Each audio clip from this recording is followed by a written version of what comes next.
السلام علیکم عروسوزی تینجی سلامتی و نغزای خونگی و تینجی همه نغزای راستی گپ در اینستاگرام هم خیلی خوش رو بودی همین خیلی خوش رو بودی ای پیش او خوش رو هم نیستی خیلی میشه نه دیگه سوزی تینجی نه ولی مرا گفتن هم گپاتا گاوزن با گل عروس بته یکی گل میگیره دیگه نمیتیه گفتن برای اول گل شما بلبل شما این گل مناسبی شما گل گفتن شما دوستی موشی برد رقص بازی همه خرسندیه باید دوخی گرفتم 3 لیتر ممکن باید این خیلی هم درش داشته باشه برای وای شما گرفتم مخصوص مبارک شما ایچ خیلی دوخیه دوخی برای کیک کنم دیخلفاس خوش شما گلد از سرت ماند من یگونجا نمیرم چخه نمیری؟ انا میخیل نمیرم میری چخه نمیری؟ نمیرم میری نمیری؟ نمیرم. اینجا تده آدما بسایی با ما 50-60 هزار رسخات کده گه میجه ده میری فهمیدی مرا؟ با من چی؟ نمیرم گفتم نمیرم نمیری؟ اول به ما اتما گازنم نمیرفته با این خیالش که ما بسایی بمیده آتا؟ ای آتا وای عروس گفته سایی که من نمیرم خطی شما چه نمیرم عروس زدی تو جان کردی خیم چخت دیدی نه تو عروس دیگه یگون چی گفتگی که نمیرم نه هیچی نگفتم این دوخیر پدرکش کدوم میگه این خیلی او خیلی من نمیرم گفته چه سایی پدر کردی دوخیرم یه به عقل یه به سواد این دوخی نیست این را ادری همون سریمنتو گرفتی این پنای برای دای ترزه یه به عقل این دوخی این آتا برخدت بفهمانشه زندگی ما را همی ویران کرد برخدت بفهمان عروس یه نه ما یگانجا پاگانجا نمیرم خودت میری میفهمونی او بیا همی خیلی باشه من همی بیا کار میکنم با زن نمیگیرم بیا 15 سال دیگه میگرم نه شرمنده منو که باشم ای اصلا با علیکم السلام تینجای داماد تینجی تقوی کم ترک دورتر بیسته کم ها ولی من پیش ما رسیدم که اومدی تقوی ها تینجای کو من کو بفهمم که چیگه پای خشم تینجا یکجان کم تر نفهمی شده همین عروس میگه که من نمیرم همون رو برای نقش رو بفهمونی توی راستگاه ما خیلی رفت خود کردیم ایری دور آمدیم گفته سای نمیرم عروس گفته سای هیچ سلام علیکم چی گپ یزنا چی میگه دومون نمیگیرم چی نه من میگیرم من بشخی میگیرم عروس من در مخوله من در اینستاگرام باید دیدم اینترنت شناس مخوله راستی گپ اما عروس گفته سای که نمیرم نه بفهمونی بچه من چیزی بگین میگیرم هیچ نمیکنه عروسای کم نوز کرده برا من خدم گپ دیسم برا گپ بزنی برا تکوری تا نگاه که مهمانا را نگاه که وجه شو نگاه که یک پرابلم نشه عروس نوز که سای با فکر نه نه راستگاه عروس نوز نکرده سای عروس نسام دلی نمیرم میگم نسام دلی بگن نمیرم نه کما یا ببینم کدی تکی که جو میره و ای افتا دیگه اندام دیگه چیگه پای بچه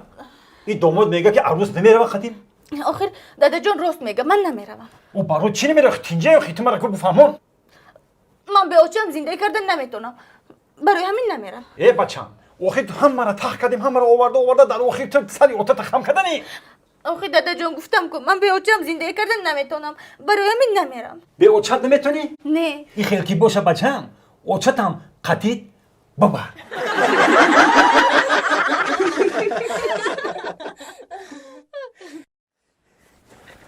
سعدی جان لبای آخه ایروپورت رسیدیم تو قیمت بلیت میگیری به بلیت کجا میرم اوت جان ما بر وقت بلیتی تر گرفتم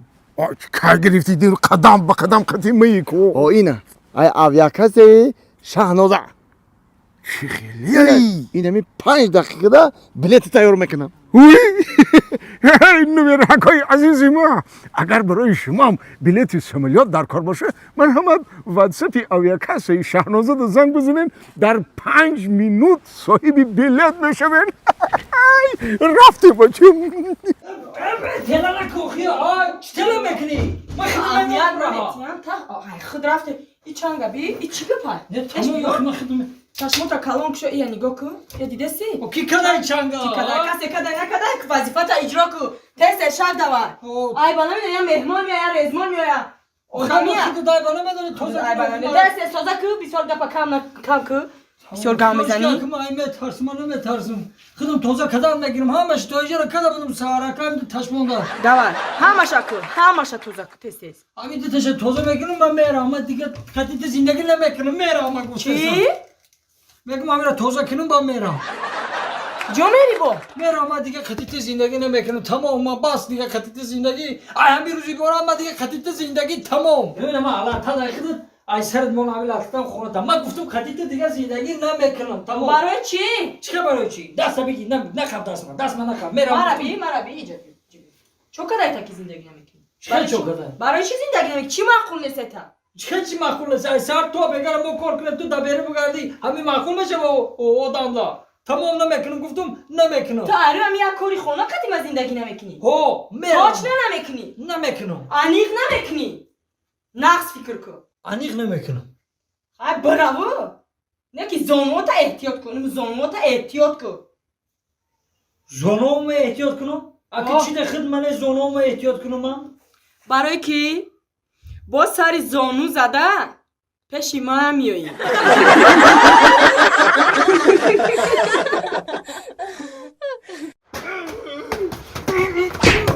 دیگه خمانو ببخشم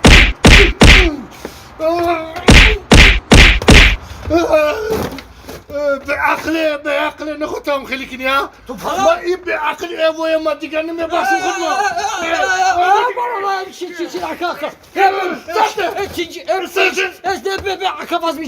سر نزندی در کار نشو آینده در که هولیوشی اکا تو پلنگ اکا یا تینجی های خود ما نمیبخشم دیگه برای چی اوکی اکا این همین به عقل به تمیز آدم پیشیم اومد تینجی های چی گپ شده گازان گفتی اکا تو پلنگ همین تو گفت نه در افتاو مزدن نه در خنکی تو خنک نخری همین تو چی سین داری چیکار کنم ما با چی گفتی چی گپ شده میگه گفت که پاچام در میکنه رودام خنه گرفتی گفت سرم در میکنه گفت آخه گفتم بوس که تو این آسانه که هیچ کار نکن گفتم دیگه تو سلانی خنک نخو آبی خنک نخو نه مثل کالی خنک نخو ناز کدی همین چکدو چیزای خنک نخو گفتم انا گرم بپوش دستم یکو شبکه که تلپکه بکش خنکی آموده سی 100% ماشین میگردی او نقص ده آخه یک است گویا تبابت کردی تو برادر با برای همین زیغ میشی او نقص ده دست گرفتی اما اکا برای زیغ نمیشه او با چی ده زیغ شدی اکا بابا گفتم یکان چیزی گرم پوش دستم یکان چیزی گرمون و اسپارتیف که برای قطعی تاقم گرفته رفته